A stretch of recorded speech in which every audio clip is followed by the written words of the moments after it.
Hi, everybody. I'm Nick Smith, Assistant Professor of Philosophy from Alabama Agricultural Mechanical University. I co-organized the session with Darby Vickers, Assistant Professor of Philosophy from the University of San Diego, and our topic today is artificial intelligence in the classroom. We are delighted to have several wonderful speakers, all of whom have elected to introduce themselves as they begin to speak. So Darby will set the stage for us for a little bit, and then we will have some wonderful speakers, some time for Q&A, and hopefully some time for breakout rooms. All right. Hi, everyone. I actually didn't realize I was going to go immediately, so give me a second to set up my slides. But yes, as Nick said, I helped co-organize this session, and I am an assistant professor of philosophy at University of San Diego, and I'm also the element chair of technology and humanities at the Humanities Center. And Nick and I have done a lot of work together on particularly AI and education, thinking about reforming ethics education, but we wanted to have a sort of broader picture for thinking about AI in the classroom, especially as this is becoming an increasing topic on college campuses. The CSU system and UC Irvine have both sort of gone in on AI in the classroom, and we want to talk about the potential good things and bad things that are showing up for each of these areas. So I am going to share my screen. And I want to make sure, can people give me a thumbs up if this, oh, I am not, I'm sharing the wrong screen. I need to stop sharing immediately. Oh, yes. Okay, sorry, hold on. I don't know on my Zoom. Actually, what I might do is I might go last. If somebody else can go first, because there's something different. Oh wait, hold on. Let me try this one more time. Am I now sharing a slideshow? No, it looks like it's just blank. Yep, that is blank. We've all been there. So. Okay. Nope, this is not working. So I think what I'm going to do is I would love to popcorn it to somebody else who wants to get us started, and I might go last once I figure out how to resolve my tech issues. Is there anyone who's willing to get started? I don't have any slides, so maybe. Perfect. Yeah, Duncan. Maybe that's the way to do it. Please introduce yourself and then give us your little spiel. So, hi everyone. Good to see you. I'm Duncan Pritchard. I'm a professor at UC Irvine. As Darby said, we've really rolled out AI into education in a big way here. I direct the Center for Knowledge, Technology and Society, and that hosts a project called the Antiquated Virtues that I run, which is all about educating the virtues intellectual character into the UCI curriculum. And one of the things we've been very interested in here, in fact, we have a funded research project which is looking at how AI gets used in the classroom and how educating virtues intellectual character changes how AI gets used in the classroom. Now, I just sent around a PDF. It's just of a talk I gave recently, which I'm not going to, I thought it might be of interest to you. I'm not going to do the talk, obviously. I just want to give you what the sort of take-home message was from that talk. The talk was meant to be provocative, so if you read the slides, bear that in mind. I'm trying to be provocative. I'm putting things in a stronger way than I might do normally. But the basic idea is this. In that talk, I was talking about particularly higher education, and I was saying how AI, I think, is going to revolutionize things. It's going to change a lot of our practices, and we need to adapt very quickly. I think it might also have a positive effect, but it might remind about what's important about education when it's done well. In particular, I think, and I find this a lot in higher education, I think we've kind of conceded a very reductive, instrumental account of education, where it's about just, I call it the bucket model. It's just giving people useful knowledge and skills so that they can then go off to the workforce and be employable. And I think anyone who knows anything about education, or cares about education, knows that there's so much more to it than that. And in particular, I'm very enamored with a way of thinking about education, especially higher education, which is this idea of educating virtues intellectual character, this idea of education being intellectually liberating. And that's part of its function. It's not just the basic skills, although of course we do that, but it's about developing character, and that's helps people to think for themselves, make good decisions and so on. And you find this kind of line of thought in different forms, but essentially the same line of thought in lots of different traditions of thinking about education, especially higher education. You find it in, continental Europe with von Humboldt, in Britain and Ireland with John Henry Newman. I think it's in Dewey, although there are important differences between these three thinkers, but essentially that liberator idea is in there, and a kind of an antipathy towards the reductive idea that I mentioned. And the reason why I think this is very important to our thinking about AI is that if we concede the reductive model of education, then we're going to face a challenge in the next few years because it's just not clear what it is that we do. Because a lot of the knowledge and skills that we offer can be offloaded to AI. So I think it's going to be increasingly important that we make a case for this broader vision of what education is, particularly higher education. And also, there's a sort of sub point here because you might be thinking, well, why can't AI do the educating virtues intellectual character? And I agree that it can be a tool, but it can't do it. And I think this raises a very important issue, which I think gets lost in a lot of the discussion about AI. And people are so taken with what it can do that they start to ascribe quite magical properties to it. I'm with Chomsky on this. So I'm very much enamored with the Chomskyan program in linguistics and cognitive science. One of the things that comes out of that, I think, is just how unique and special human cognitive abilities are. And it relates to the fact that our language capacity is so unique and special.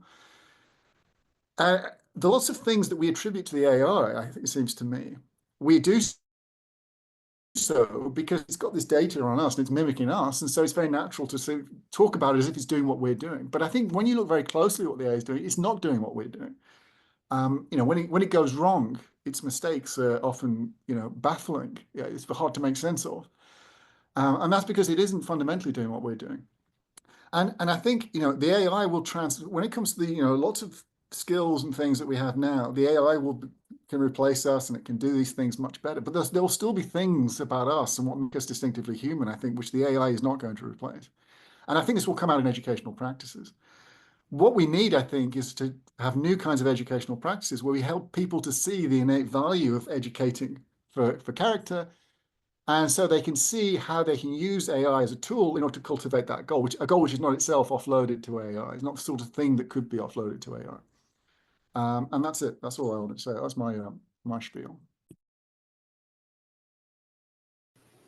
Wonderful. Thank you so much. I think Darby is in the process of sorting out slides, so we'll go. I guess we will put Darby last. And whoever would like to go next can either raise a hand or just jump right in.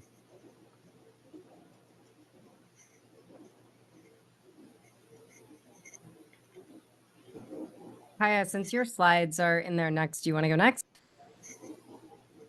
Sure. Let me then share my screen.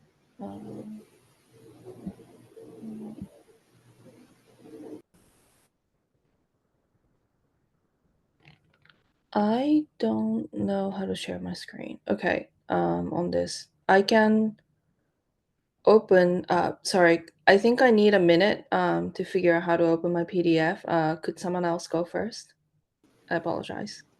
No worries. I might have mine up now. I want to give it a shot, so then I can give Kaya a moment to do that, if that's all right. Okay. Is this now sharing a set of slides? All right, there we go. I'm no longer sharing my all of my personal details. So, I have become really interested in the ethics of AI tutoring, particularly because there's a lot of optimism among technologists around the ethics of AI tutoring. And I was at a conference last spring, and one of the things that all of the engineers and computer scientists agreed on is that the one absolutely positive use of AI is the idea that we can use AI as supplemental tutoring for education. And there has been a huge amount of news about these different programs. Unfortunately, this is a bit old. There's actually been some much more recent news than this, but this was a screenshot of a variety of New York Times articles. surrounding various types of AI tutoring systems, both integrated into the classroom in places like New York and New Jersey, and also on all of the things that Khan Academy has been doing with Conmingo and their AI tutoring systems as well. And there's been a lot of discussion. There have been some really interesting studies that have begun to come out and things like that around these AI tutoring systems. And we can talk a bunch more about that as we move forward. So one optimistic vision that I remember of AI tutoring from my childhood was in the movie, the very opening of the movie Star Trek 2009, which was how education on Vulcan would work in the future. And we have this wonderful scene of the young Spock in this like sort of cone where he is answering all of these questions that are being fired at him by an AI tutoring system and giving these really impressive answers for a young kid about things like morally supererogatory actions and various types of science questions and all sorts of stuff. And that, to me, as a kid who always felt like a lot of the things in school weren't moving fast enough, that was the sort of picture of what I expected the education of the future to look like. And there's this idea that is still very prevalent among all these computer sciences that AI tutoring will increase equity in education. And in particular, this came really to the public scene with Saul Khan's talk in May of 2023, where he talked about the possibilities of disrupting education, in particular by trying to create an AI tutoring system that would be able to solve what's called the two sigma problem. So the two sigma problem comes from a study that was done by Benjamin Bloom and a number of graduate students in his lab back in the 1980s. And in the two sigma problem, what they showed is that students in traditional classes did one standard deviation less well than what's called mastery learning, where they get a bunch of feedback and sort of help over the process of learning. And then there's an even greater increase of a sort of two standard deviations if students have the option to have one-on-one tutoring. And what we see on this chart is not just that there's a sort of increase in skill levels, but also that this kind of bell curve that we're looking at manages to narrow significantly. And so even the students that are having the most trouble are doing significantly better than on any of the standard models of education. And the idea is, well, it's way too expensive to give every single student access to one-on-one tutoring, but if we could create AI chatbots that would be able to do the same kind of thing, then we could increase equity significantly in education in the way that Benjamin Bloom suggests. I think that this is actually a misunderstanding of what's going on. In particular, I think that AI tutoring will actually increase inequity in education rather than doing the opposite, in part because there's a deep difference between an AI tutor and a human tutor, and also some of the other pieces that are really important in the paper of the two sigma problem, such as having students learn in small groups and interdependent learning, which was not factored into a lot of the conversations around AI tutoring. So I think that AI tutoring is likely to widen achievement gaps in education and disproportionately disadvantage low-income students. Assuming that AI tutoring actually works, and there's some really sort of questionable evidence on this right now, and happy to talk about some of the recent studies that have come out. So the first sort of process of this is the ethics of implementing AI tutoring. We all know that there's a digital divide in this country. There are lots of places that don't have broadband access.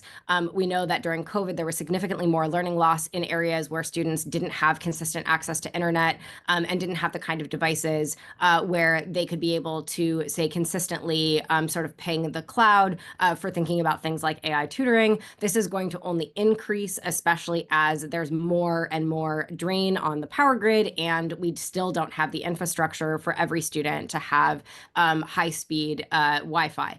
In addition to this, there are problems with the if you're running a large language model off of a piece of hardware, that might seem like it would solve the broadband access problem, but actually the kind of hardware that you need in order to be able to effectively run a large language model is very, very expensive. And it's hard to be able to, get it so that you can do that unless you buy an even more expensive prepackaged version that already has something like this integrated into it. So there's already a sort of income gap issue that we might see about the accessibility of AI tutoring systems if we assume that those are going to be any good.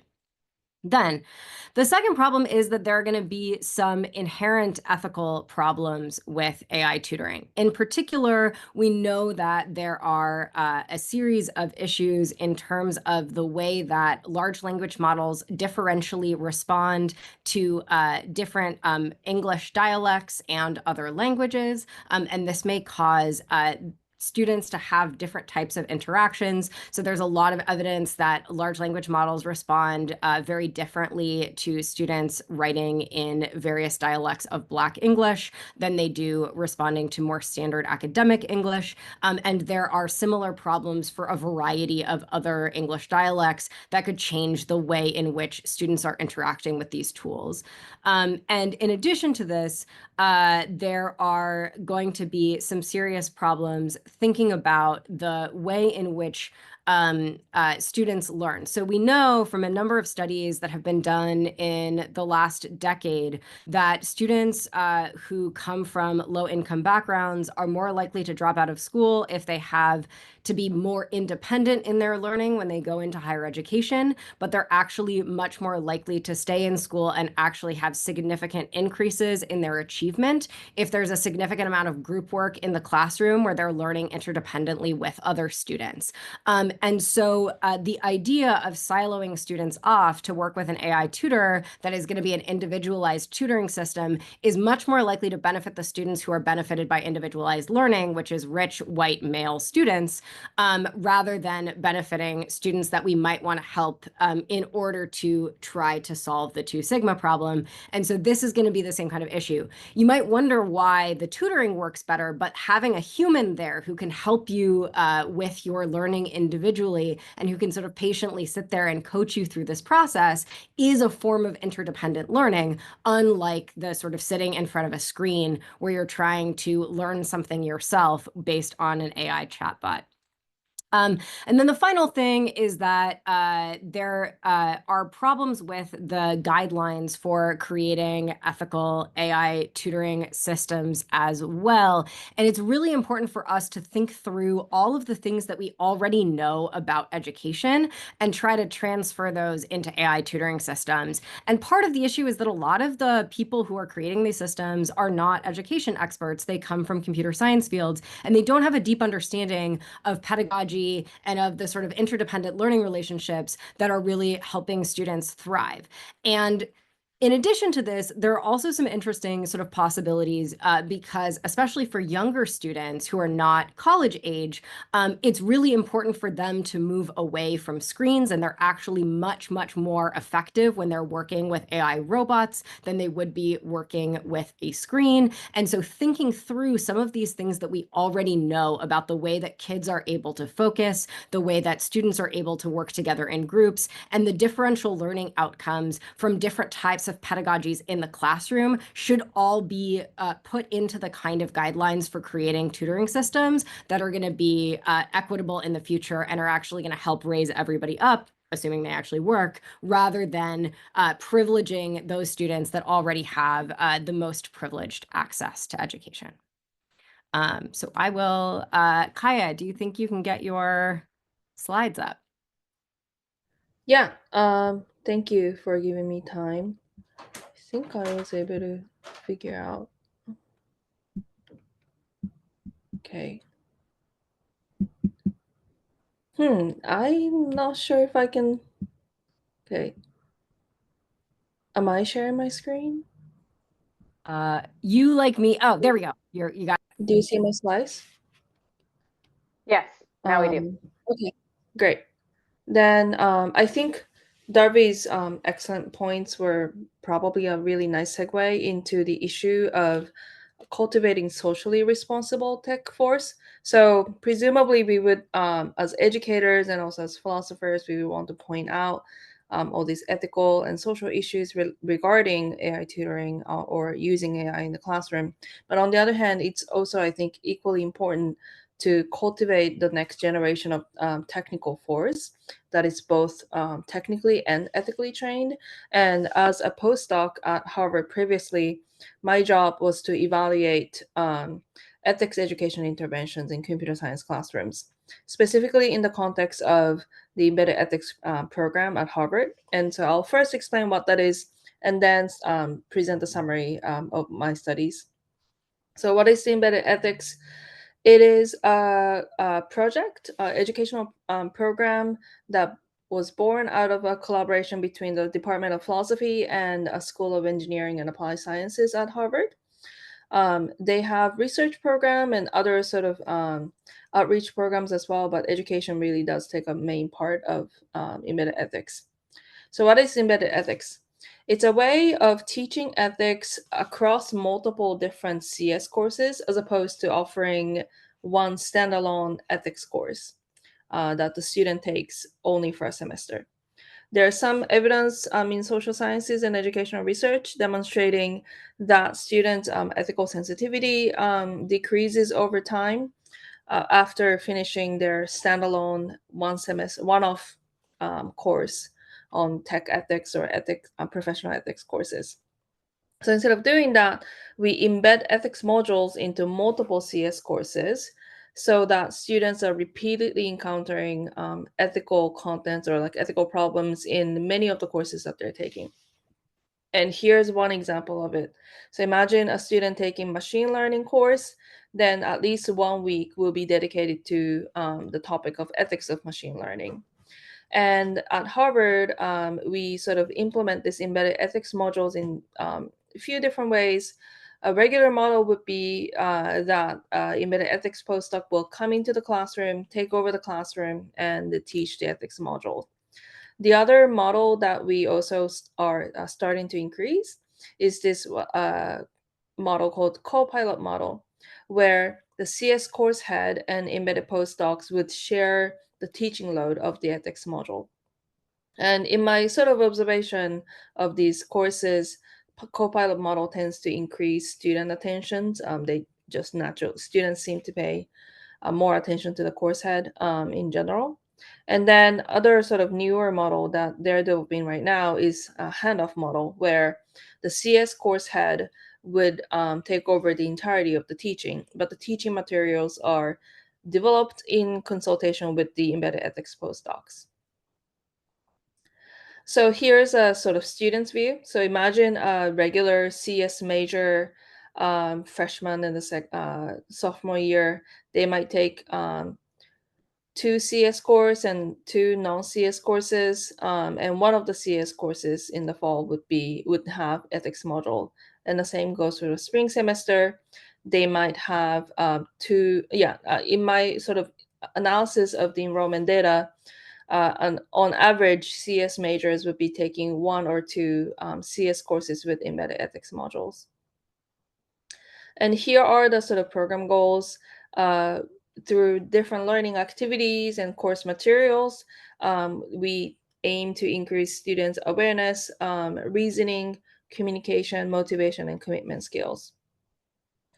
Here is the pilot study that I did for evaluating its educational impact. I had 692 students across 12 courses with embedded ethics modules, and I compared that with 1,038 students across 36 modules in comparative neighboring courses. But the survey results, you can see that the response rate was quite low in both courses. So what did I do? I ran a survey asking students how they feel about these 5 outcome developmental goals at 2 time points. One was about 1 week before the module happened, and then 2 weeks after the module happened. Okay, so, and I employed 2 analytical approaches. I will not touch on the DID, difference in difference analytical technique, which I used to sort of like gauge the causal impact. But I can talk about multi-level modeling model, where I sort of compare, this is just a very technical, nitty-gritty sort of statistical concepts. But I cannot make causal claims, but I can do a pretty precise sort of impact estimates. And here's the evaluation summary. My finding, at least from spring semester 2024, was that when the module was embedded before week 11, so that one semester at Harvard, they have a semester system, and one semester consists of 13 weeks of instruction. And when the module is embedded before week 11, then there was a statistically significant and positive association between students' overall survey score and then them taking the ethics module. But when the ethics module was embedded after week 11, then we didn't have any sort of statistically significant results. Other notable finding of my study was how students' socioeconomic background plays a part in their learning gains. And this is just focusing on students who took ethics modules before week 11. I noticed that there's statistically significant class differences in their starting point. So this is SDS Tier 1, SES Tier 2, Tier 3. Tier 1 are high-income students, Tier 2 are middle-income students, and Tier 3 are low-income students. And you can see that their learning sort of starting points are, there's a gap. And then their post-module learning sort of states are, there are also gaps, but the lines are parallel with each other. What that means, as I interpret it, is that it seems like there are unequal learning outcomes, but perhaps equal learning gains across students of diverse socioeconomic backgrounds. Next, I also did a quite thorough process evaluation. I went into each of the ethics module classes, as well as their regular course sessions. I had a research assistant, and we evaluated students' engagement levels, faculty's engagement levels, and et cetera, et cetera. And one finding that I had was CS faculty's support during the module development phase was the strongest predictor of the student engagement in the classroom. And then the second finding was the student CS faculty's presence. So whether the CS faculty showed up to the ethics module or not was the second best predictor of students' engagement in the classroom. And third finding was what did not have a statistically significant correlation with this module-specific features. So for instance, you would expect that who the module instructor is might impact the student engagement in the classroom. No, that was not really the case. And the same goes for degree of active learning employed in the module, how lecture heavy the module was, number of hours spent on developing the module, timing of the module, and then whether the module had a follow-up assignment. So in this way, at Harvard and institutions like Stanford University, University of Toronto, and other places, this embedded ethics module is increasingly becoming more of a pedagogical alternative to regular traditional standalone courses.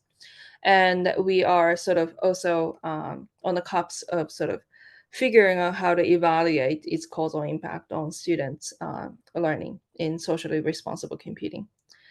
I'll just stop speaking. Thank you.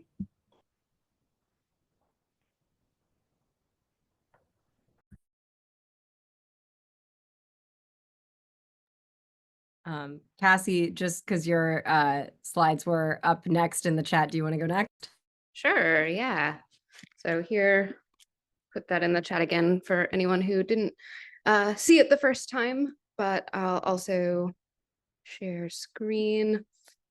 So hi, everyone. I am Cassie Finley. I am the Dialogue and Civil Disagreement Fellow at Wesleyan University in Connecticut.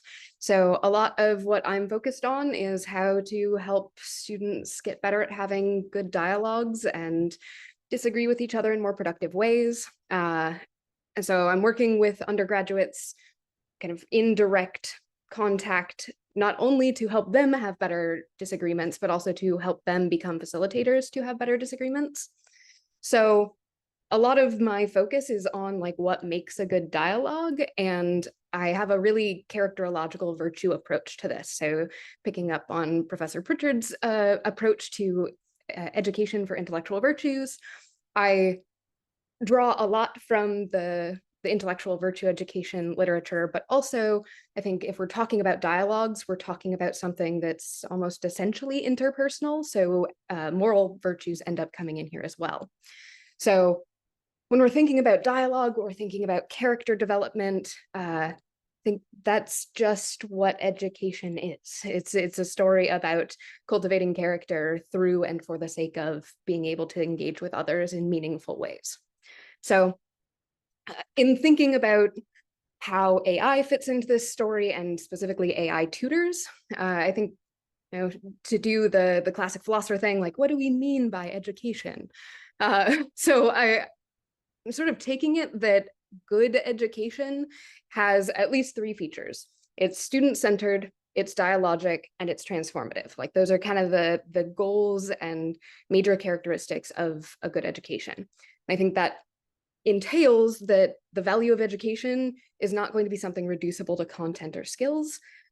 That's not to say that skills and content aren't valuable, it's just that isn't the whole story, which I think as Professor Vickers said, this is one of the problems with a lot of the more computer science oriented approaches to education, is thinking that the value of education is just in terms of the knowledge you get from it, which translates to, I think, reasonable confusion about what value things like philosophy would have, or poetry, or anything like that, because who cares what Homer said? That was a long time ago, and he can't help us to create value in the world or something, right? So in thinking about good education as student-centered, there are kind of multiple senses of this, but I think most relevant to talking about tutors, one-on-one tutors, AI tutors, is that a good education is really responsive to the individual needs of a particular student. Not only their needs, but their motivations, their strengths, the things that they're struggling with, their experiences, the expertise that they are bringing into the classroom. This ties pretty closely into this view of education as dialogic. And this, I think, is straight out of Paulo Freire. He talks about the banking model of education, which is, you know, this idea that students come into the classroom and education is an act of depositing, where the students are the depositories and the teacher is the depositor. Right? You show up and you have knowledge imparted into your noggin. But he advocates for a much more dialogic approach between the students and the instructors, and students amongst themselves, because students have a lot of expertise kind of at every age. They have all sorts of experiences that they can bring in. And if we want to effectively engage with those students and be student-centered and help them to achieve whatever goals we want them to have, they want to have, we need to be really responsive to that process. So in thinking of the dialogic role of education, I think we have, as mentioned, the dialogue that's ongoing between the student and the instructor. There's dialogues happening between the students as peers. But there's also a sort of internal dialogue. I mean, maybe you want to say that's a monologue, but thinking about, well, what do I think about this? When you have this sort of abstract second voice, the metacognitive dimensions of thinking, of what do I think about this? Or yeah, I said that, didn't I? Do I really believe that? That sort of thing. I think there's that reflection is pretty dialogical. But we can also have our students, right, engage in dialogue with artifacts like texts. You know, when they're reading Descartes' Meditations, they are in dialogue with something. It's just the other person says the same thing every single time they read it. And they understand it in different ways every time they read it. And that's part of what's really exciting. But that could be texts, films, art, all sorts of things that can engage with the ideas of someone else. And then they have that dialogue there. And then we often kind of help support and facilitate that dialogue. And I think this also means that, right, education is deeply social, as has been a central point here. And then this last piece of good education is that I take it that education is necessarily, or good education is necessarily transformative. So Randy Curran has a really fantastic paper from a couple of years ago on transformative valuing, kind of pulling from some of the L.A. Paul transformative experience stuff and applying it into philosophy of education. Fantastic paper, totally recommend it. But what he talks about in there, among other things, is that what education needs to provide in order to be personally transformative to the students is whatever is required for those students to be able to be another person living a different kind of life.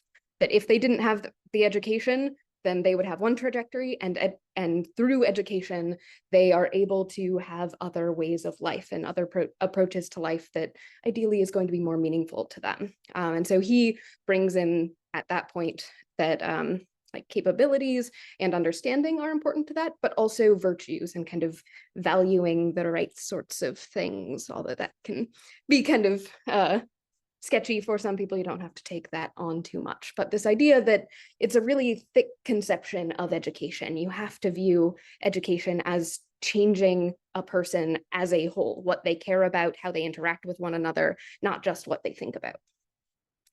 So I take it that AI tutors are an attempt to address a lot of the non-ideal conditions that currently limit instructors' abilities to individualize learning, that don't allow for instructors to really get to know individual students or spend that extra time working with them. And so AI tutors are supposed to be more responsive, and that's the kind of dream that Professor Vickers talked about, that we've heard about. Additionally, I think we might think that AI tutors could be even more dialogic and have kind of potential for students to have more of the transformative impacts than if they were just reading from a textbook, or if they were using some non-AI, non-LLM sort of interface, because it's actually responsive to them. And so they can engage in this conversation with the chatbot, and it can give them feedback, and the student can, depending on which kind of chatbot it is, can engage in a conversation the way they might with another peer. So this could just be another list of beings or artifacts that a student could engage with through dialogue in the context of the classroom. I have some worries, so I'll just go through these real quickly and we can come back to more of them. And I don't take these to be exhaustive by any means, but I worry that introducing and widespread adoption of AI tutors could justify and exacerbate having even worse student to instructor ratios, kind of contributing to the worries about exacerbating inequity.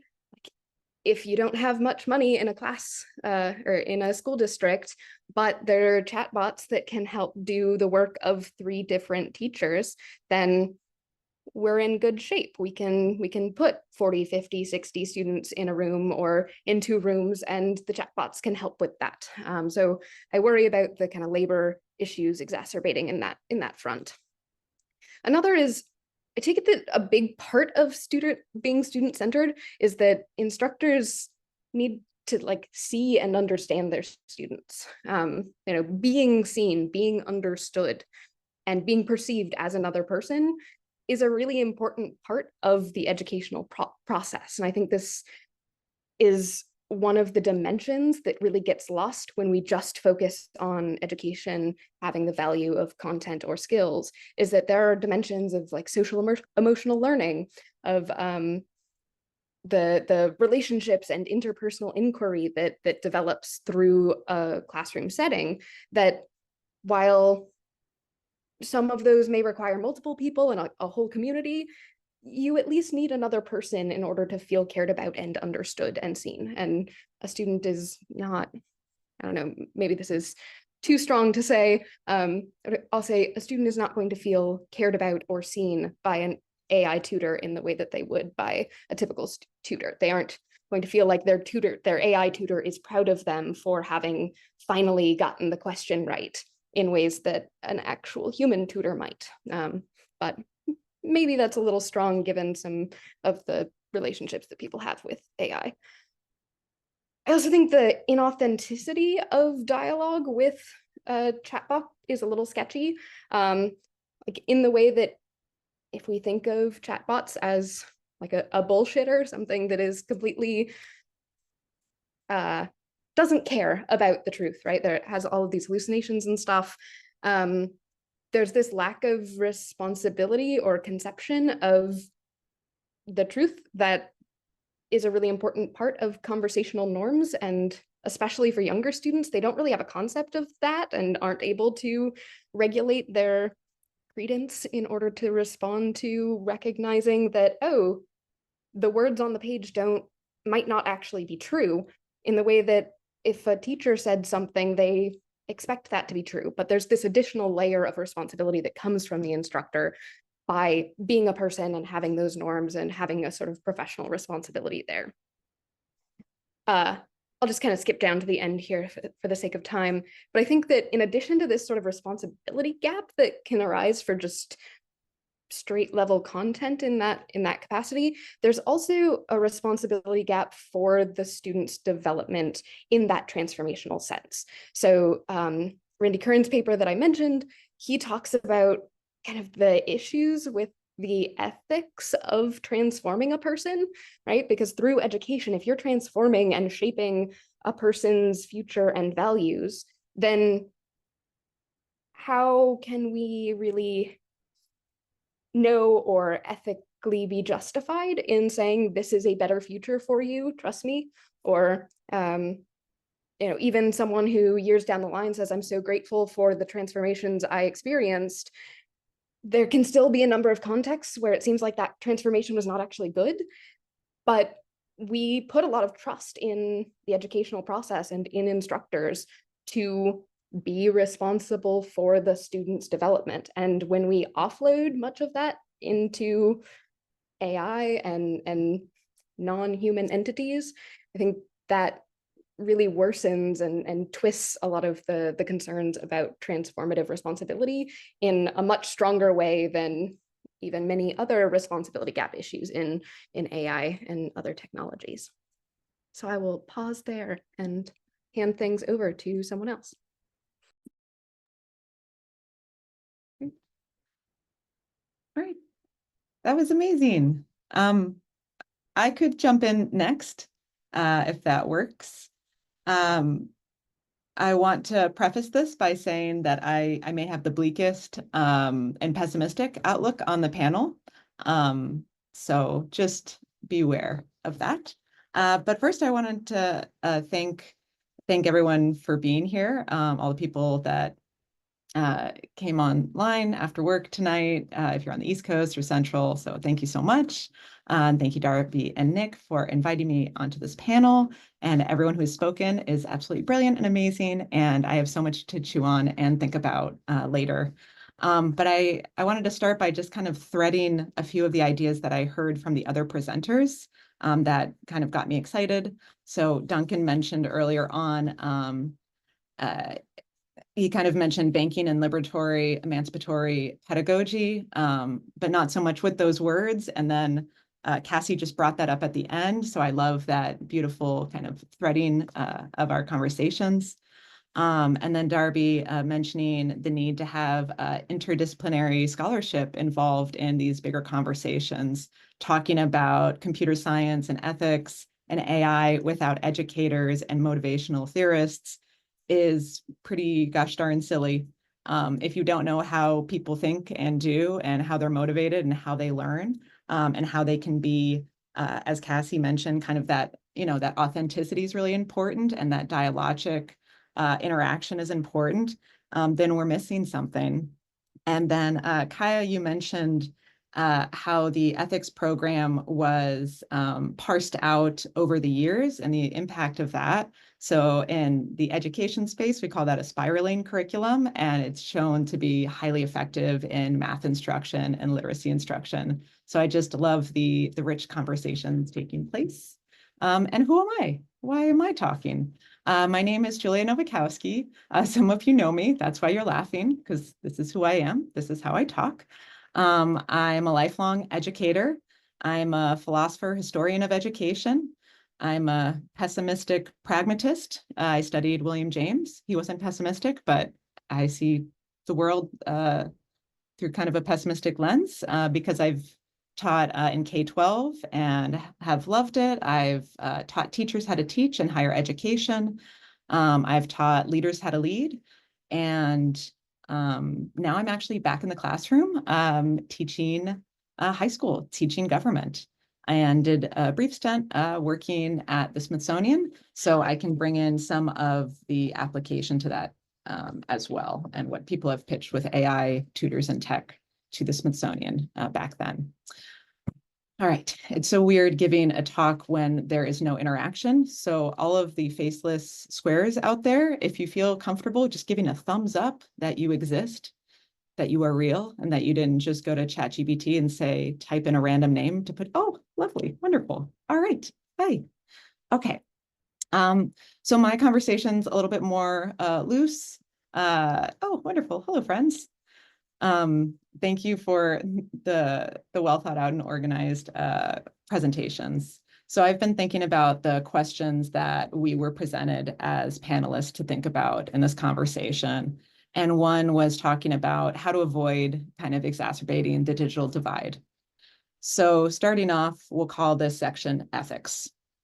While the digital divide was exposed and then lessened during COVID, especially in rural communities that I was working with. So I was teaching in Southwest Missouri and Central Missouri.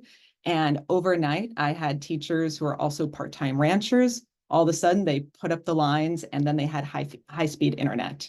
Up till that point, they had low-speed internet. They were missing out on great television and a lot of exposure to cultural changes taking place. So we saw that some of that was lessened, but the digital divide that we should perhaps be most wary of is actually the consumerism tied to AI distribution, in the same way that schools are sometimes sold packaged curriculum that looks good and it's slick, but it's not actually educationally sound. So that's a major concern that I have is kind of this neoliberal aspect and this consumeristic aspect and capitalist aspect of AI, and how that might thwart any positive outcomes that could emerge from the good that AI could provide if the people who win in the end are the ones that have the best marketing team, not the ones with the best AI. So that's a concern that I have. So thinking about AI distribution, I also see it like individually, how we use AI on our own. I see the AI distribution playing out in a similar way to preference between browsers. So hopefully no one in here is using like Alta Vista, but you may have like a preference for Chrome over Safari or Firefox over Edge. So AI might be consumed in a similar way. And if that's the case, that may not be as bad. But in education, it will most likely be that schools with the most money will get the best AI tools. But then again, I believe there is absolutely no substitute for human interaction. As was mentioned by other speakers, and I hopefully is shared by many of the students sitting at the table, we're all human, we're mammals.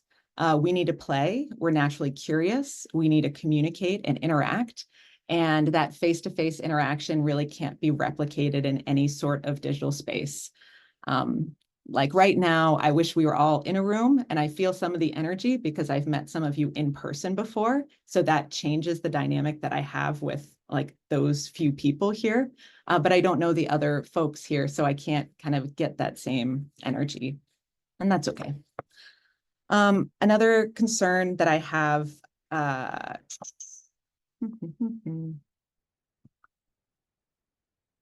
So here's the pessimist in me, is that we're actually looking at the wrong things to be worried about potentially. So the real divide will emerge between those with independent thought and the ability to choose and create and be curious, and those that are fed with an algorithm that dictates what is creative, interesting, and in vogue. We see this flattening of culture and music and the arts in America right now due to zero regulation and mass addiction of students and adults to these algorithms that are designed the same way that digital slot machines are designed. So if we don't have independent thought, it doesn't matter what AI tool we're using. If people don't even have the ability to be literate and independent thinkers and autonomous beings, the character goes out the window. All of that, the humanity goes out the window if you don't have the independent thought. I'm even thinking about Spotify paying production companies to create Spotify music and AI-generated music, stripping the livelihoods of creatives even more so. So my main concern, the thing that keeps me up at night and makes me hope that there will be humans to talk to in the future, is the addiction will be the divide, in my opinion. And I may be pessimist on the panel. I'm not sure how my colleagues feel about this, but within the multiple spaces that I have existed in professionally, in education, K-12, higher education, leadership education, museum education, and professionally as a musician and an artist and a writer, and having started off my career studying history of science and technology as an undergrad, and just continuing to watch, engage, and reflect upon how technology has impacted the social spaces and your individual spaces and your time alone, even creating music alone or with others. So I fear the biggest divide of haves and have-nots, if anyone read Jared Diamond back in the day, Guns, Germs, and Steel, will be those with independent, autonomous thought, and that resource to choose their ideas and emotions versus those swayed by addictive algorithms that prey on those with limited literacy and those with limited acceptance of addiction. So real positive thing after work today. So once the masses are addictive, the digital divide may become moot, as does any conversation about any technological innovation. Again, apologies for being so bleak. If this was in person, we'd all have a drink or something afterwards and hang out, and you'd find out I'm not so negative, but I'm also teaching students right now, and I am seeing this addictive behavior day in and day out. It is so massive. There's no way to describe the fear that I have, not just for our students and for philosophy and for higher education and the ability to teach higher order thinking skills, to teach dialogue. If the literacy isn't there, if the foundations aren't there, the entire institution of higher education collapses. The entire economy of America collapses. So again, real positive talk I am providing here. All right, let's move on to something else. So we need to talk to scholars. I do think that if we are going to use AI tutors, I think the solution would be in literacy development, especially with emerging language learners. And I think that having interdisciplinary scholars at the table, such as Eric Anderman from Ohio State, who studies motivation theory, and really all of the educational psychologists, Harvard has amazing educational theorists there. All of these universities and colleges of education are having parallel conversations to philosophers and to historians. And we all need to get at the table and talk with computer scientists and AI experts so that they are not reinventing the wheel. We need to break down those silos.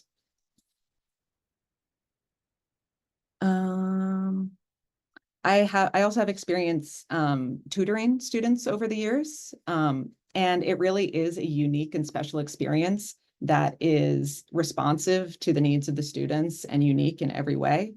And I think about one of the students that I tutored who on the first day, he said, "I hate reading," and threw a pencil.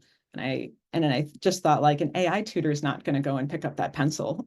Like, it's just not going to work. So you need to know how to talk with that student and address that student with kindness and care or with tough love so that they understand, you know, I'm going to be here for an hour, whether you pick up the pencil or not. So you might as well pick it up so we can start working on your homework tonight. I'm thinking about neuroplasticity as well. So having a student say, I hate reading. I'm not sure if an AI would understand that. They shouldn't say, well, you'll get there. Like, that's not really what a student that hates reading needs to hear. They need to hear, actually, you like reading for a short period of time. You read the sports statistics, you read the comment section for Minecraft YouTube videos. Like, there is literacy inherent in everyday experiences that should be highlighted for a student that is not so into reading, so that we can get them there. Let's see, what else? The problem with screens. So right now in the classroom, it does feel like we are kind of in a COVID hangover phase where students still have screens in front of them every day. They have their Chromebooks in front of them, and it's kind of like they're trapped in this in-person education that's still on a screen.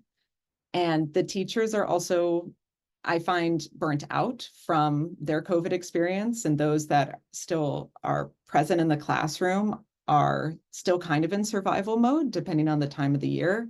So the screen becomes a tool for the teacher to help the student, but also it takes away from that human interaction. And if you're burnt out, it's hard to connect with your friends, your family, and even your students, and same with the students. So I bring this up just to say, considering bringing in AI tutors without considering the emotional state of our students post-COVID, still in this hangover, like having a screen in front of them all day, doing fill in the blank type of things, may not be the right approach at this point in time. And, oh, finally, so what could be the applications for AI? What could work? I really think that literacy and language education would be absolutely phenomenal, because students aren't going to be able to really understand Plato's Republic until they can read and analyze sentence structures and text and translate, you know, simple information from their home language into the language that the school is teaching. And I think that that's going to be a gap that needs everyone's attention immediately, in addition to the algorithmic social media addiction, which we are 10 years overdue with that crisis, and everyone is going to feel the pain very soon if you haven't already. Additionally, adulthood illiteracy is a major issue in America. And I fear that if we don't really focus our attention of AI tutors on literacy, then that gap will increase. And that means that economic gaps will increase. And SES is one of the major indicators for academic success. So then that increases. So at the Smithsonian, when I was working there, I was the inaugural director for the Office of Educational Technology. And in my role, my job was to basically connect all of our educational technology and resources from across our 23 museums and multiple research centers to the public. So I was there to build that bridge. In that role, I received lots of emails regularly from companies pitching me different tools. And one of the tools, a couple of the tools were AI tools, and I'm not quite sure how much detail I can provide, you know, depending on where they're at in their development.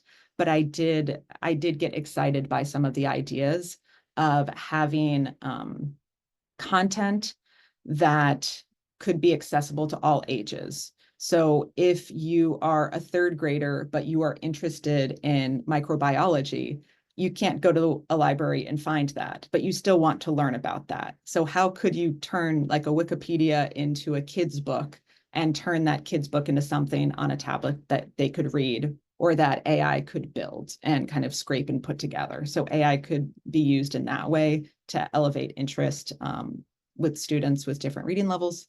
And then, yeah, so that was one of them. And yeah, I'll stop there. Let's make the world a little better by getting off of our addictive algorithms. Yay. Thanks for letting me be here. Yeah, hopefully I get invited back again.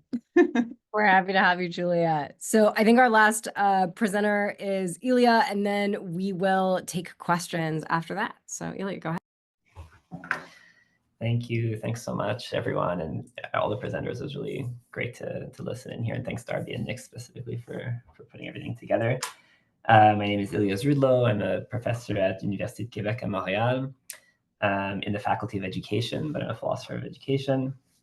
So I'll probably be building on different presentations in different ways, but I have a lot of experience in the area of community education. I work a lot with adolescents and youth, especially first and second generation immigrants in Montreal. So kind of a trenches look in some respects, like was just mentioned. So I'll touch a little bit. I'm interested in a few different ways. It's a big topic, obviously, AI and schooling and education. But I'll be looking at when I talk to young people, there are certain ways in which generative AI, like ChatGPT, are used in particular.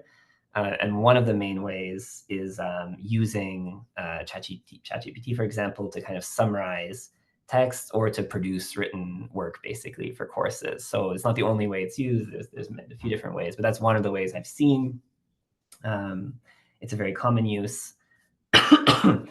And I'll mention at the end a little bit about AI tutoring as well, because a few other presenters mentioned, and I wanted to say something brief about it. So I'm just kind of reflecting on my experience as kind of practitioner experience reflection, but from kind of a philosophical perspective, not a randomized controlled trial or a sophisticated study like Kaya, but in any case. So in my own experience, when students have been using ChatGPT to, what I just mentioned, summarize content and write content for their courses that's required. This is, by the way, this is informal or anecdotal, but when I talk to students in high school, a lot of them, I ask them, what percentage of your classmates are using this for kind of all their assignments, using ChatGPT for all their assignments? They say, well, somewhere between 50 to 90% of students. Again, that's anecdotal. It's not survey-based or whatever, but a lot of youth will tell me this, basically, that I work with, that, oh, almost all my classmates, maybe half of them or something like that. And in my experience, when I work closely with these adolescents, what typically happens is when they don't have access to a kind of a generative AI product, they tend not to be able to read or write all that well. And more importantly, perhaps, which I'll get explained shortly, is that they don't derive the extensive kind of benefits, especially epistemic benefits, that accrue from learning to read and write properly. I want to suggest basically that, generally speaking, technological aids are typically only helpful once the student has already mastered to some degree the operations and processes that technology is meant to assist with. And if it's introduced too early, it could count as a kind of an educational harm with ethical costs. So I want to make just an analogy right from the beginning to kind of frame this. I've been kind of interested in the use of calculators in math class, because this is kind of, it's not the first, obviously I'm not the first one to make that analogy, but typically speaking in math education, we don't usually let students use a calculator when they're learning arithmetic. Later on, it becomes less of an issue once they've mastered arithmetic. Now, there's a few reasons for this. One that you just don't learn the arithmetic very well if you're obviously using a calculator. It slows down calculations later on, so that when you're trying to do algebra or whatever, and if you can't do a little bit of mental math, you really struggle later on with fractions and algebra and different aspects of mathematics. But even that, there's another reason which I found out recently, which was quite interesting, was that some studies suggest that when students use the calculator frequently, they're hitting different buttons, 3 + 4 =, and then so on. Because the equals sign is like in the same part of the calculator as the other operations, like plus, minus, multiply, divide, and so on, they actually can misconstrue the very concept of equals. And they see it as a kind of an operation that they're doing on the numbers, versus like it's a different sort of concept in arithmetic, equals as a concept. So when they come to algebra, they get very confused sometimes if they've learned arithmetic through using a calculator. So I find that interesting. Now, so I'll take that example as I continue along. So generative AI, on the other hand, is far more complex than a calculator, of course. And it's being used by students, not in math education necessarily, or at least in this example I'm using, but in kind of language education. and as they're learning to read and especially to write. So it's being used by students to summarize information they are given, to research various questions, and especially for producing writing to meet course requirements, whether it's to prepare an oral presentation, writing a poem, an essay, etc. So those are the ways I'm seeing in which it's being used. Now, the capacities to read and write are actually extremely complex. So I think one issue here is that we don't, sometimes when we bring these tools in, we actually don't know what it is to read and write. We're assuming reading and writing is just this simple skill, and if the technology can help us do it faster or whatever, that's fine. But let's just unpack it a little bit. So learning to read and write implies, for example, developing the ability to focus on what is being read, the ability to remember a sequence of ideas, the ability to draw conclusions from what is being read, the ability to understand the intent behind turns of phrase and idiomatic expressions, the ability to use words and phrases carefully and properly, the ability to correctly use words encountered in one context in another context, the ability to organize your thoughts, the ability to construct simple and grammatically correct sentences that convey meaning, the ability to express ideas clearly in one's own words, the ability to write clear and complete sentences, the ability to construct a logically organized paragraph, and I could go on. There's a lot of complexity when it comes to reading and writing. Some of the abilities I just mentioned, they point, of course, to sort of deep connections between language and thought.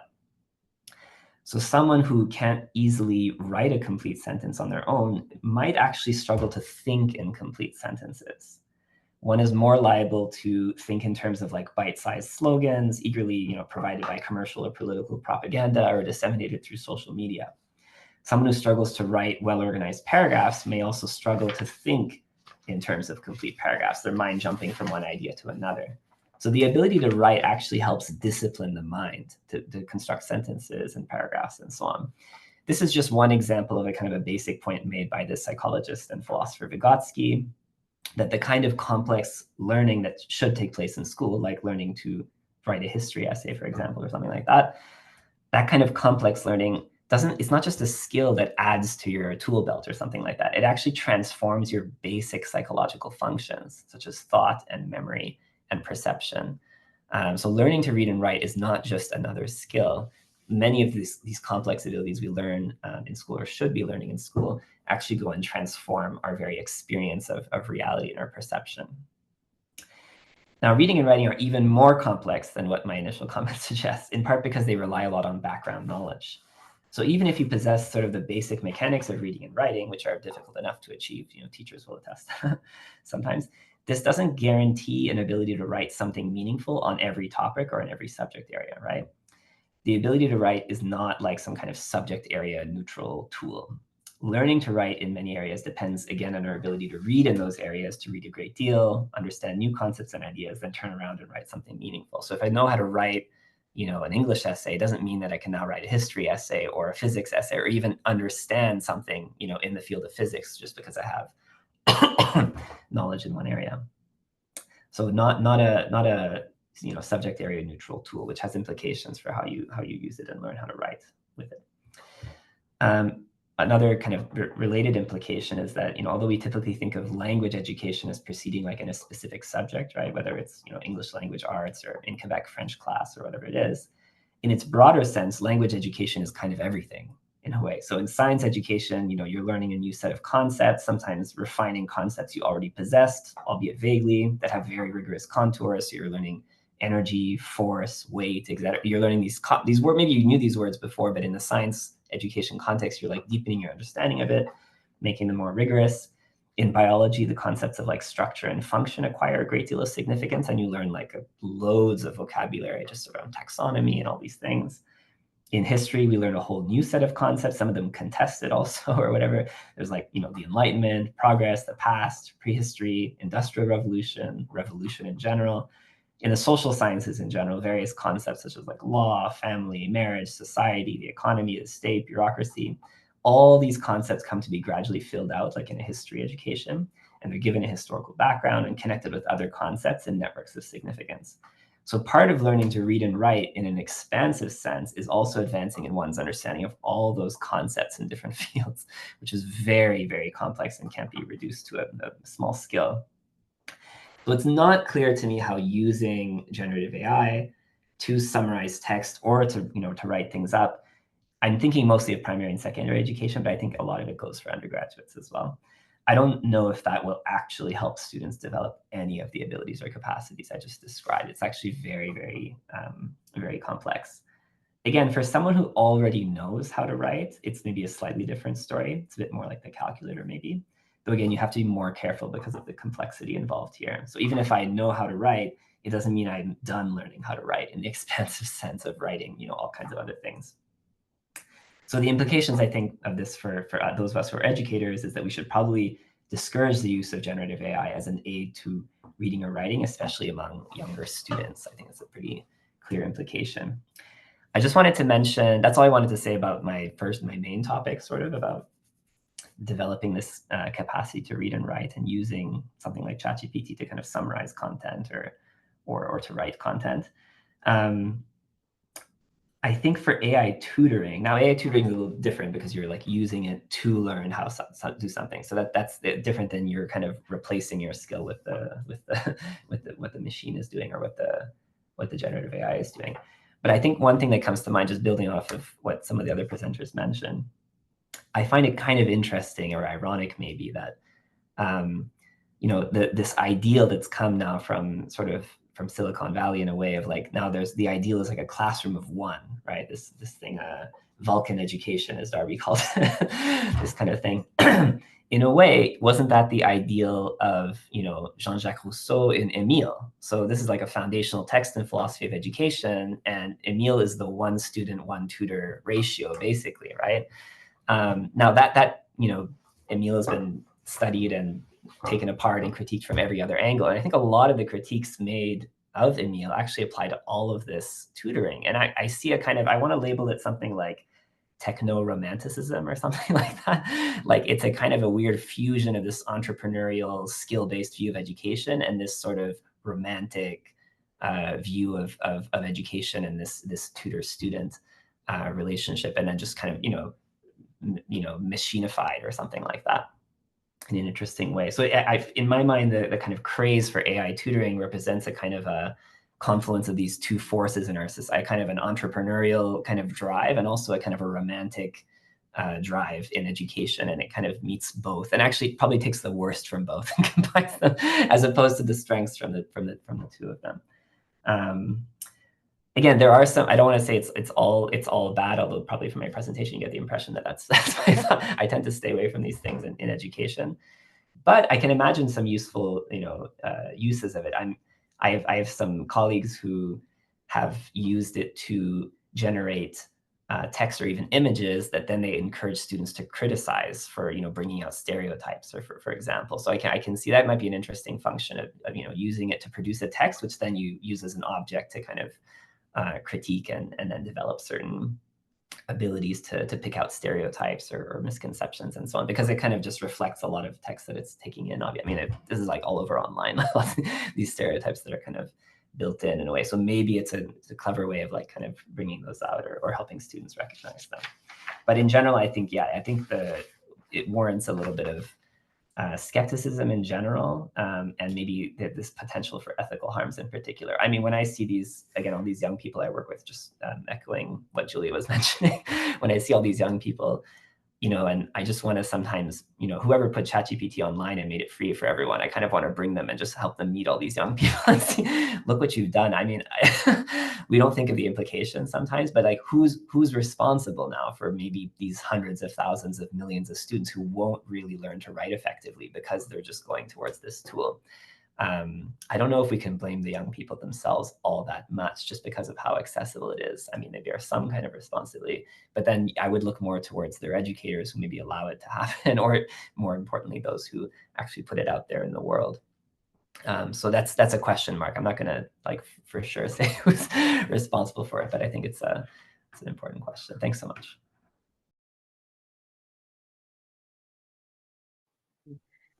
Thanks, everyone. Those were our panelists, and hopefully this gave you some good food for thought. We have about 25 minutes for questions, and you're welcome to direct message questions to Nick Smith, who is going to be moderating the chat, or you can put them in the public chat. And I will also be moderating people that want to raise their hands, and then I can call on you to unmute yourself to ask questions. Please feel free to ask questions either to individual panelists or to the panel as a whole. And we will try to just have people on the panel, if it's like a question that's open, unmute as they feel that they can weigh in. And please, everybody, be aggressive about weighing in because we want to get this going. So yes, Illinois State University, please ask your question. I just have a clarificatory question for Julia. Am I coming through okay? Great. Okay. So Julia, you talked about how algorithms are designed to be addictive in a lot of the same way that slot machines are designed. How do you see that sort of thing being integrated into AI, into like the chatbots and things like that, or was that a separate issue? I wasn't sure. Thank you so much for asking that question. I think my brain is a little zigzag, and it's yes and. I was having a thought of the addictive nature of social media kind of capturing the attention of students. Thus, any conversation on any tool whatsoever is moot if the student doesn't have independent thought. But the point that you're bringing up about addictive algorithms within AI, that could create a very scary future for sure. I haven't had nightmares about that yet, but now I will. Thank you. No, so I don't have an answer to that, but I think it's something to think about and chew on. Do you have thoughts? Have you been thinking about that? Illinois State? Well, I mean, I can imagine, sorry, I can imagine, you know, a chatbot kind of learning how to keep you engaged, you know, what sorts of sweet lies it wants to tell you to keep chatting. And, you know, eventually I'm sure there'll be commercials integrated into these things, like I'll get back to you after a brief word from our sponsor sort of thing. So yeah, if you want some great nightmare fuel, looking up anything on character.ai from the last 6 to 8 months is really good for that. That's how that company functions. $2 billion from Google, from what I recall. Thank you for the. Oh, go ahead. No. I was gonna say on that point quickly, I was just reading a paper earlier today from 2019 between someone from Stanford and a bunch of Facebook AI researchers, where they did a study on what makes a good conversation, and they were testing different dimensions for chatbots to see, all right, more questions. Do more questions make things more engaging? Does it make the people engaging with it think it's a better listener or more interesting or more human-like? And so they found like the highest engagement was when the chatbot asks questions 65.7% of the time, but like the best listener, the chatbot was rated as the best listener for 48.2% questioning. And so they were like noticing trade-offs, which can be really interesting for even just how we understand communication with one another, but definitely speaks to the ways that the communication can be gamified and manipulated, and like is already happening. I mean, that was 6 years ago at this point. So who knows how far it's come since then, just in the ability for the conversation to capture your attention or not, which also could push back against some of the concerns of AI tutoring not being interesting enough or sufficiently motivational to students. So that could be an adjustment piece for good and bad. Yeah, excellent. Absolutely. All right. Gregory Nerschberg, I have you next. I hope I pronounced your name correct. You did. Thank you. Thank you everyone for your talks. I thought they were really excellent, really insightful. I've certainly come away with many things to think about.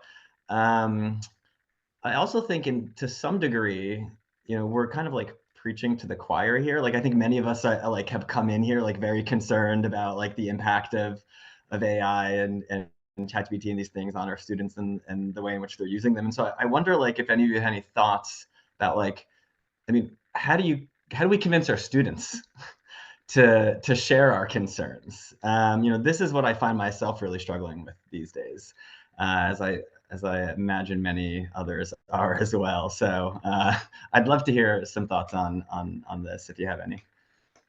Yeah, Duncan, I saw you raise your hand. Go. Yeah, so that's just with this Antiquity Virtues project we have at UCI. This is part of what we're trying to do. I think the only way to do this, you've got to give students a way of understanding what education is, its value, its purpose, how it's about its cultivation of character and so forth. I think you need to tell them, certainly higher education, there shouldn't be a problem with giving them a conceptual framework of the intellectual virtues so they can make sense of what education is and its value in those terms. And if that works, they understand the intrinsic value of an education and its role that it plays in their flourishing, then that's going to change how they use the AI. I mean, well, one hopes if you've done it properly, it will change it. I mean, as I mentioned, we're doing this study at the moment. We haven't got it's too early. We haven't got the hard data yet, but anecdotally, it is seeming as if students who have taken on board, students who have done the module on integrity and didn't cheat, we can tell. We have ways of telling whether they cheat on certain questions, and who don't cheat on those questions, right? So they've taken on board something about the value of actually doing these exercises and not just using the AI. That this changes how they behave in other areas educationally as well. So I think that's at least this is what we're trying to do at a higher education level at an R1 university. And by the way, the materials that we produced for the Antiquity Virtues project, they're all publicly available. I'll put the link in the chat if you want to check out the modules available and so on.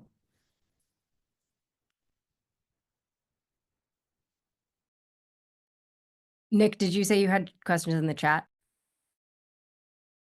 Yes, we have two, I think, that are closely related. I think we can take them together, so they sort of follow off of Greg's as well. So they are, if students are turning to AI for shortcuts, doesn't that mean they see schoolwork as busy work rather than meaningful learning? And then to go along with Greg's question, alongside our students, how can we convince administrators about these concerns? So anyone on the panel who wants to take up either of those should feel free to go. I have too much to say. I'm going to actually turn mute. Ilya, do you have answers to the shortcut question? And then maybe, Duncan, I know you've worked with administrators on this. Maybe you can talk about that a little bit as well. I think I may have missed what's the shortcut question? Sorry. What was the shortcut question? Nick, can you rephrase that? It was DM. Yeah. Yes, if students are turning to AI for shortcuts, doesn't that mean they see schoolwork as busy work rather than as a kind of meaningful learning? Yes, yes. One thing I might say about that, at least in the higher education context, but maybe it also applies primary and secondary. I think, at least for some professors, I think the existence of the ChatGPT or whatever has also forced them to kind of reevaluate what they're evaluating when they write things. So, what do I really want my student to say? And is it just that I want them to regurgitate a kind of a Wikipedia sort of thing? So if you're expecting a kind of a, that kind of answers on evaluations and so on, maybe it's also, we have to think a little bit more deeply about the understanding of concepts that we're trying to see in what our students are writing and so on. But yeah, I think the line that I took in my presentation around like just understanding how learning how to write actually changes your kind of more basic psychological functions and so on. It maybe is an attractive kind of line of argument in general. I mean, I teach teachers, so there's this added dimension of like they have an ethical responsibility towards their future students. So I just scare them on the first day of semester. I tell them, listen, if you're like a hypocrite about that stuff, you tell your students not to use it, but you use it and so on, you might be endangering like the epistemic prospects of like thousands of students. And we'll be like, probably legitimately wondering whether we should give you a teaching degree or not or something like that. I don't know if we're actually allowed not to give people a teaching degree if they, but I just try to kind of bring to light the stakes a little bit of like their own kind of use of these if they're using it themselves as kind of shortcuts and so on, then they might be inclined to not help their students not use it as a shortcut, and then that has implications for the future lives of thousands of students that they'll come into contact with. But that's a particular case because I'm training teachers, but I think in general, helping people understand what it means to learn how to write and to read. And because again, often it's just conceptualized as a basic skill. It's not conceptualized in a much more deep sense. And what does it mean to read? What does it mean to write? You would maybe develop more motivation. I actually really want to learn how to read and write. I don't want a machine to do it for me. At least, until I get good at it, then maybe the machine can only edit it or something like that, or what I'm producing. But really learning how to read a lot there's so much that comes. It's not just information, right? Again, I think it has to do with how we conceptualize the mind and concepts and learning and these different things. If we can get a more robust conception of those things, plus what people have mentioned about intellectual virtues as well. All of that's relevant, I think, in helping develop a discourse around like, why would we want to learn how to read and write things? And Duncan, I know that you and about this. Yeah. Sorry. Do you want to go, Darby, or shall I? No, I was just going to sort of ping it over to you because I know that you talked about the sort of way that education has become conceptualized as just a means of getting ahead in life, but also thinking about answering Carl's question about how to talk to administrators about some of our concerns, because I know that you've worked deeply with the administration at UCI. Yeah, and I must say I've been very lucky and very impressed UCI Irvine with the administration, how they're really interested. It was already there. There's this culture of pedagogical innovation, so you're sort of pushing an open door.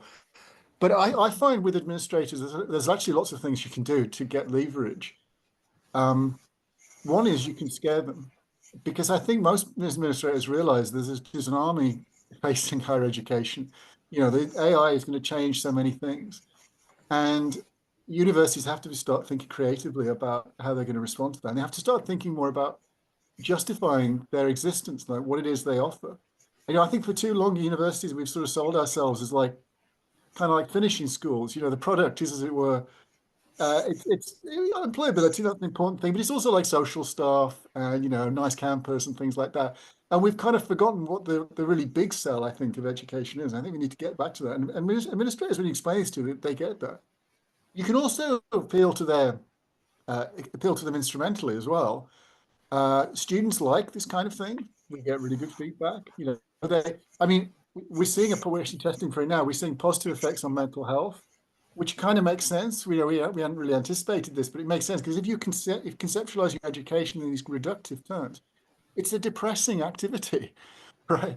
You don't see its purpose and its value, and seeing its purpose and value, I think, has these positive effects. So you get student feedback administrators like that.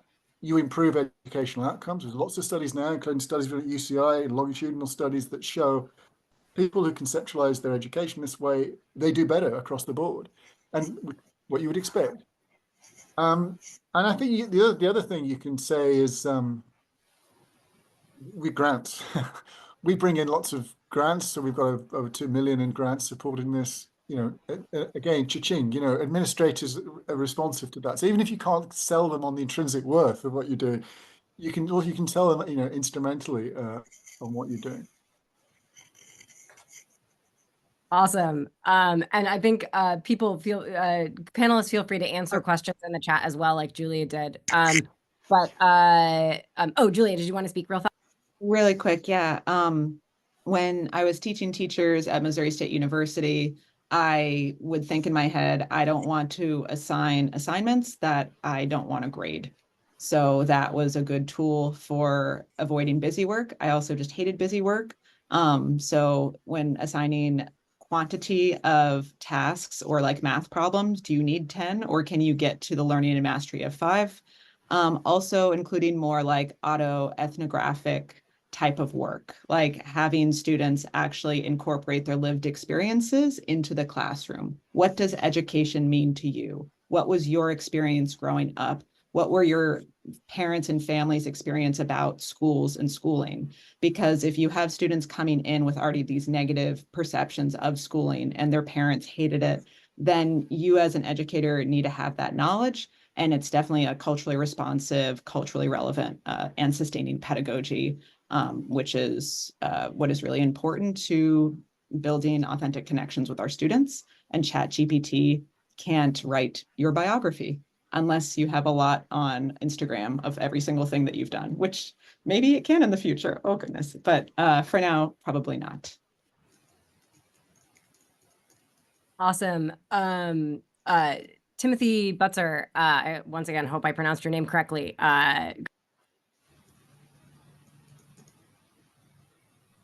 Yeah, hi. Thanks. Yeah, so my question is actually for you, Darby, because people ask my other questions, so now I can get hyper specific. So as you were talking, I found myself agreeing with a lot of the things you were saying, or at least nodding along. And there was one thing I had a question about. So you mentioned that AI responds to sort of different like dialects in written English, you know, in particular, like relative to certain geographic or ethnic or racial backgrounds. I was wondering if that is worse than similar kinds of responses of humans, standardized tests, employers, future college professors, or if it's just kind of all of a piece. And it's just sort of a general problem that's going to kind of crop up at every stage regardless. That's a really good question. And I have a sort of like two-part answer to it. So one part is that no, it's not particularly worse because there's like a reason, just like standardized tests are written in standard academic English because that is sort of what is expected. And that's also the majority of the material that large language models are trained off of. And so that's how they tend to respond. The real issue has to do with thinking about AI as a potential equity tool, which is what I was trying to address here. So it's probably not worse than some of the other ways that students are being responded to in traditional academic environments. But if we assume that AI tutoring are going to help the students that are the least well off or are struggling the most with things like dealing with the standard educational system in straightforward academic English, then if large language models are differentially responding to them, that's going to prevent it from being something that actually helps improve equity in the educational system. So that's the sort of wedge that I was trying to deal with. One potentially really interesting thing is Philip Butler, who is a professor at Iliff Theological Institute in Colorado, has been working on a really cool data set of natural language processing, both spoken and written, that incorporates various dialects of Black English from all over the US and responds in a way that sort of conforms to those various dialects. And he's actually working on specific GPT-style systems that will be locally differentiated by regional dialects to try to provide educational tools that are more representative to the students and to the populations that they're tending to work with. So there are ways of addressing these kinds of problems and potentially sort of creating these much more engaging and interesting resources for some of these particular students that we would like to reach. And this hopefully will be done with all sorts of different dialects of English, because there are a variety of dialects of English all over the world that are underserved by the current LLM models. But this is a nascent project where there's just beta versions up there. So there's still a lot of sort of questions around this. Do we have, Nick, do you want to do a question from the chat, or should we go back to Illinois? Yeah, let me pull one out of the chat. Let me scroll through a couple here. Sorry, my chat is not behaving. It just keeps jumping me around.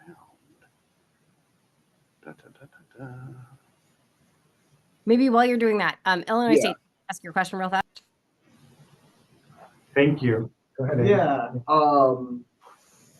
Thank you, everyone, for your talks. They were all very interesting, things I haven't thought about before. But I'll get straight to the point. This question is specifically for Dr. Zrudlo. I hope I pronounced that correctly. Like, you kind of talked about the idea of, using AI to kind of deconstruct some of these like stereotypes via like, you know, generating text and images that can kind of be critiqued in that way, and that kind of you know, drew a connection in my mind between a lot of what like history education does in the way where they will look at like historical forgeries that were made either after or during that time of historical artifacts, and you know, to kind of tell us like, what does this kind of forgery tell us about society, right? And so I kind of wanted to ask, like, was that something that you kind of took into account when kind of like formulating that idea? And also, like, what would you also have to say, like, do you see any like connections there, or yeah?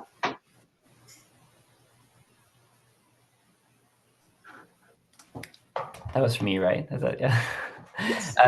Yeah, I don't think I hadn't thought of the connection at all with it, with history education and so on, looking at forgeries. Although that's quite, I think I mean, even if it wasn't forgeries, I assume like I assume there would be parallels with historical study. I'm trying to think of it. Maybe a good example would be like, I know that in some historical studies I've read, they do a lot of analyzing like what are those called? I mean, just like, you know, newspaper, like old newspaper caricatures or like comics or cartoons in newspapers, or even like the wood blocks or the, what do you call those like print things that were, I'm missing the word or whatever, but any of those at any one point express various prejudices or understandings at a given time, like in history and so on. So yeah, maybe using AI to generate some of these like pictures or texts and so on is another way of just getting I mean, it's kind of like, how do you say? It's like a way of checking the vibes, like in a general sense, depending on how it's used or what is generated exactly. But you can get a sense for like what's the if you took all of the text out there that the particular LLM is trained on. And it depends on what your LLM is trained on, of course. But if it's trained on whatever's online or whatever, like, then you kind of get a sense maybe of some of what is being said or written about this sort of, you know, whatever question you've put or something like that, or whatever image you've asked to generate. So then, I mean, there's interesting things to think about statistically as well with regard to like what actually shows up in terms of statistics, but it does give you a sense, and then it can be a basis. Again, I hadn't thought of the connection, but it's a potential one. All right. I think we're about to run into our last question, but Laura, since I see your hand raised, do you want to go ahead, Laura? Sure. I'll just sort of drop this in here from the library instruction information literacy trenches. AI sucks, man. By which I mean this. We're in an awkward position. We have to teach. I work in an academic library, and we have to teach students how to discover, evaluate, understand, interact with information. Problem. In addition to the challenge of just doing that, we had a lot of our teaching nowadays is teaching students how to use information retrieval systems. Problem, all of our vendors are now AI embedding their information retrieval systems. Thank you, EBSCO. Thank you, ProQuest. Thank you, Elsevier, you evil bastard. Excuse me. If you ever find a librarian who doesn't have mean things to say about Elsevier, check who's paying them. But this is part of the puzzle for us. It's something I actually had to write about. It's like, a lot of what I have to teach is not information, but judgment, right? So the practices of information literacy and digital literacy and media literacy and all the literacies we've gotten addicted to this literacy language really have to revolve in some curious ways around teaching students to use systems that they end up needing to be deeply suspicious of, in part because they themselves do not know what they don't know in order to make good judgments about the content they're viewing. And I'm just sort of throwing that out there to see if y'all want to play with that a bit, because it's a challenge. What we used to teach as good source evaluation, I've honestly started teaching Frankfurt in library instruction for some classes. We're doing bullshit studies. In part because that language is actually really helpful for getting them to think about the judgment problem that they're facing relative to use of information retrieval systems. And I'm just going to throw that out there. That's Great.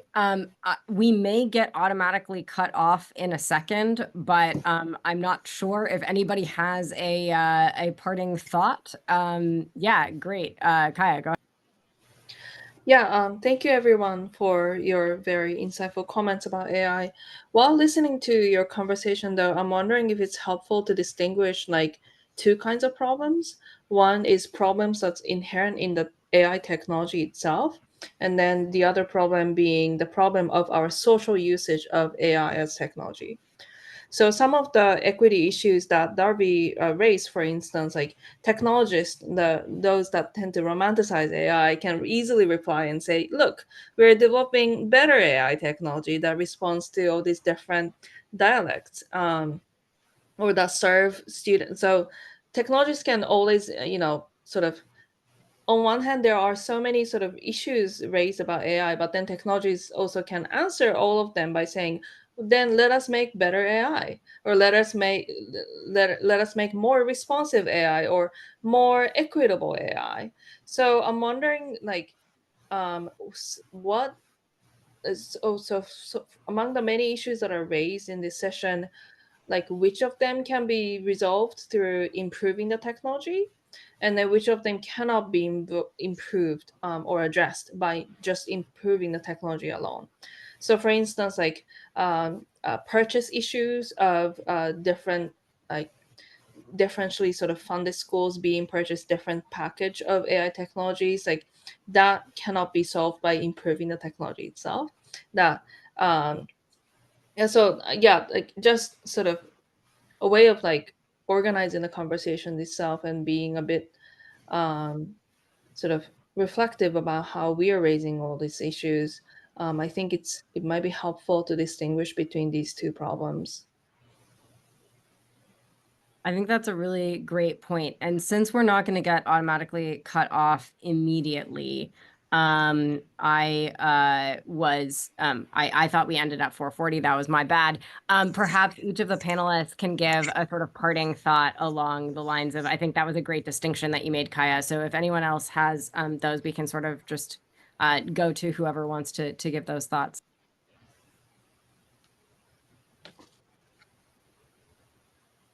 I can pop in here. So I think a piece that has come up in various ways through each of the panelists' discussions so far, but hasn't been super explicit, is that a big problem with the inequities in education is also that students don't have the confidence to feel like they're going to at any point be capable of actually learning the material or becoming the sort of person who can engage in these valuable ways. And AI tutor, ChatGPT, that sort of thing gives them a shortcut where they feel like it can do things better than they ever could. And I think that's a really important piece that we need to address, is the self-confidence and supporting students in seeing that they have a future in education and that they can keep going and develop into any sort of person from here. And I was trying to think of a better example or a better analogy, but it seems like there's a potential analogy here between sex education and some alternative where it's like, well, students are going to do it anyway, so we might as well teach them how to do it responsibly and have the most effective way of teaching them how to do it responsibly that we can. The alternative is, well, let's maybe not teach them how to do it because then they won't get into trouble and do bad things. Obviously, that doesn't work with sex education, but I was thinking like manipulation, like teach people how to manipulate others and then teach them how to do it responsibly so that they only manipulate in certain contexts. And it seems like, well, that's actually not as good as if we just didn't teach people how to manipulate at all. And I'm leaning more towards that being the appropriate analogy in the context of AI use in the classroom, but I'm open to alternatives. So that's sort of where I'm headed in thinking about these pieces. Great thoughts. Also, cute dog, very important to bring that up as well. thinking about what you just said, and you brought up sex education, I think about that responsibility piece. And I think that's why I'm thinking about it in terms of addiction. So if you went into a high school classroom and everyone had a handle of Jack, or like they just were drinking alcohol all day long, there would be a national outcry. But if students, if people were consuming it in small amounts at parties, like then it wouldn't be like, oh, everything bad is going to happen. So I think it's teaching students about addiction, teaching students about healthy and unhealthy relationships to technology, because it is part of their life. So to avoid it and to ignore it altogether and just say it's bad is going to have the same impact as sex education, abstinence only stuff. I think the Waldorf education models could be a thoughtful integration into this piece of kind of intentional technology integration. But my parting thoughts connect back to historian William Cronin wrote an article called Only Connect, talking about what it means to be educated. And kind of the conclusion is really, it's about connection, this human connection. And I think that's my takeaway, is finding ways to connect with others is the most important thing, and building those authentic relationships with our students so that they are humanized and seen and cared for, because they are humans first. And then there are our students. So we really need to find ways to be in this world with them and help them be in this world with others, considering that there is so much noise and distortion and barriers to accessing that authentic connection with one another. That's what I've got. Excellent. I just wanted to sort of mention, I talked to a high school teacher when I gave a presentation on this, a public presentation, and she said that her students felt like they had to use AI because everybody else was using it, but it was making them feel dumb because they knew they weren't doing the learning that they had to do, but they felt that if they couldn't compete with everybody else if they weren't using the same tools that everyone else was using. And I don't really know how to solve this problem, but it's something worth thinking about, that students may realize that this is an issue and not want a shortcut, but feel that they have no choice. And we have to figure out how to try to change the world so that they don't feel that way any longer. I don't know what that looks like yet.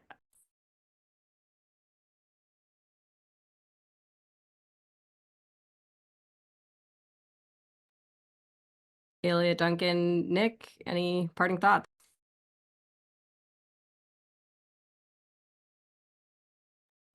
No, just to say, good to see you all. Nice to hear the presentations. I really enjoyed it. Thanks for inviting me to be part of this. Yeah, likewise. Thanks so much. I think maybe just one thing to like emphasize again is like, I think if we have a clearer picture of like the incredible powers of the human mind and the power of judgment, which was just mentioned as the last question there, I think we'll be less likely to reduce or think that all these things can just be kind of implanted or something like that, or developed. They're not, I mean, Robin Barrow called it famously skill talk in education, this overabundance of like reducing everything into the box of skill. And I don't think that's what we're actually developing in students. It's not only skills. So this whole talk of cognitive skills even and so on is very, very, very reductive. If we have a greater picture of what we're actually doing in education, I think it'll help us just approach with a little bit more clarity of thought. Again, not that we don't use these things at all in education, but we're very careful about how we use them, as opposed to just just running around with a bazooka or something like that. It's like it's a bit of a technology is a little bit. You have to be careful with it. It's very powerful, and just we have to think more carefully instead of just throwing it up online and then seeing what happens. Well, I guess then I will say I'd like to thank everyone that we invited for coming. It was great to see you all. Had a wonderful time, and I'd just like to let Julia know that I think I'm probably the most pessimistic person here, which is why I haven't said anything. If anything, I simply can't shake the intuition that a life with AI is maybe just not a good life to live in some way, in a kind of deep way. And all the talk about the importance of human interaction and education seems very salient.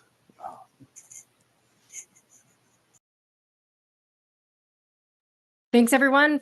Please feel free to reach out to us, and we'll hopefully see you around.